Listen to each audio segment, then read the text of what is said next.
Ayos! Nagbalik na kita sa hapos lang ang Inggles! Sige, amo ni ang dasong eleksyon natin na tinatawag letter O. Pagmarka O balahaw. Sa Ingles, ang letter O, mayara paagi nga pwede mo isilay pre sa ibang mga letter. Nga A, nga E, nga I. Pero sa O, sa Ilonggo, isa lang kapaagi nga pwede mo isiling. Amo na O pre sa hapos. Kon O, hapos.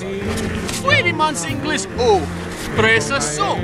Sa English so. Ayos.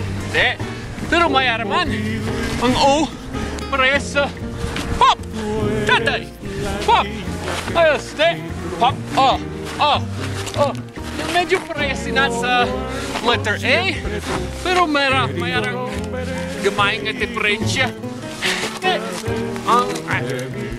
Nabalan ko ang paminsaron nyo nga hindi na hapos. Abi ko nga, kasi mo hapos lang ang Ingles. Siyempre hapos kaayo. Mayroon mga bagay sa lingwahe nga hindi man hapos kaayo, pero okay lang. Letter O, mayroon so, O, mayroon O, pre sa pop. Tapos, kung mayroon dua kabilog na O, kag O, pre sa book, libre. Kung mayroon man, hindi man libre. Palagpat ina, libro. Okay. Mayara book, libro, kung dua kabilog. Dasan mayara man food. Food, pagkaon.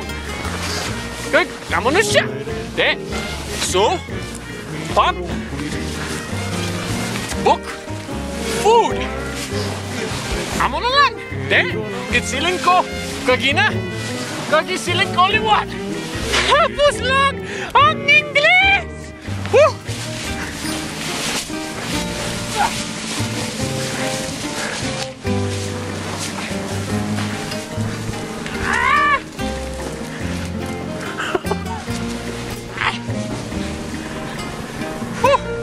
Okay lang ako. Wala sa problema.